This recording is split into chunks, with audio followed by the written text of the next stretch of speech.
Halo semuanya, perkenalkan saya Mustafiani Zahara dari kelas Manajemen A. Saya akan membahas sebuah topik yang sangat penting dalam kehidupan sehari-hari, yaitu komunikasi efektif.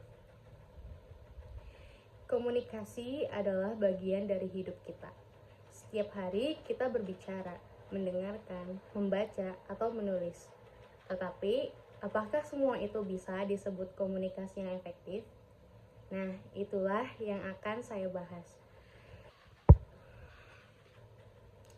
Komunikasi efektif adalah kemampuan untuk menyampaikan pesan dengan cara yang jelas, sehingga bisa dimengerti oleh penerima, dan memastikan bahwa mereka memberikan tanggapan yang sesuai. Tidak peduli apakah kita sedang berbicara dengan teman, keluarga, rekan kerja, atau bahkan audiens yang lebih besar, komunikasi yang baik akan membuat interaksi menjadi lebih lancar. Namun, komunikasi bukan hanya soal berbicara. Seringkali orang mengira bahwa mereka adalah komunikator yang hebat hanya karena mereka pandai berbicara. Padahal, komunikasi yang efektif melibatkan dua arah, berbicara dan mendengarkan. Mendengarkan dengan penuh perhatian adalah setengah dari proses komunikasi yang sukses. Ada beberapa elemen penting dalam komunikasi efektif. Yang pertama, kejelasan. Pastikan pesan yang Anda sampaikan mudah dipahami. Hindari penggunaan istilah yang rumit atau bahasa yang terlalu teknis, terutama jika lawan bicara tidak familiar dengan istilah tersebut. Yang kedua, empati. Cobalah memahami perspektif lawan bicara. Komunikasi yang baik adalah komunikasi yang melibatkan rasa saling menghargai dan pengertian. Dengan empati, kita dapat membangun hubungan yang lebih baik dan membuat pesan kita lebih diterima. Yang ketiga, nada suara dan bahasa tubuh. Tahukah kalian bahwa komunikasi nonverbal seperti ekspresi wajah, gerakan tangan, dan nada suara bisa mempengaruhi hingga 93% pemahaman seseorang terhadap pesan kita. Bahasa tubuh yang terbuka dan nada suara yang ramah akan memperkuat pesan yang kita sampaikan. Yang keempat, mendengarkan dengan aktif. Mendengarkan dengan aktif berarti memberikan perhatian penuh pada lawan bicara tanpa terganggu oleh hal lain. Ketika kita mendengarkan dengan sungguh-sungguh, kita tidak hanya memahami kata-kata mereka, tetapi juga emosi yang ada di baliknya.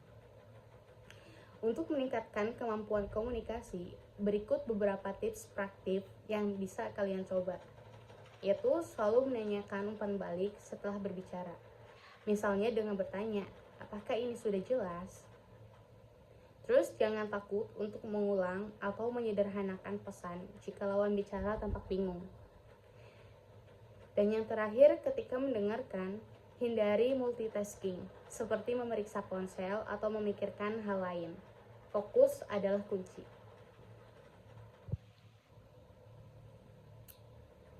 Contoh, bayangkan situasi berikut.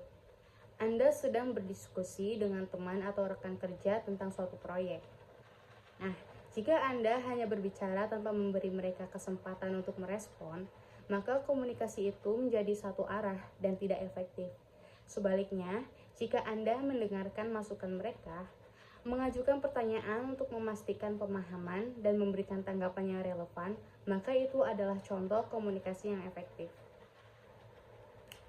Komunikasi efektif membawa banyak manfaat, seperti meningkatkan hubungan antar individu, meminimalkan kesalahpahaman, membantu menyelesaikan konflik dengan lebih baik, dan meningkatkan produktivitas di tempat kerja.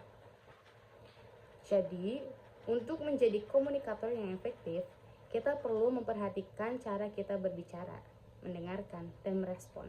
Ingatlah, komunikasi bukan hanya soal menyampaikan pesan, tetapi juga bagaimana pesan itu diterima dan dipahami oleh orang lain. Dengan latihan dan kesadaran, kita semua bisa menjadi lebih baik dalam berkomunikasi. Akhir kata, terima kasih sudah menonton video ini. Jangan lupa untuk terus belajar dan berlatih komunikasi yang efektif ya. Dadah!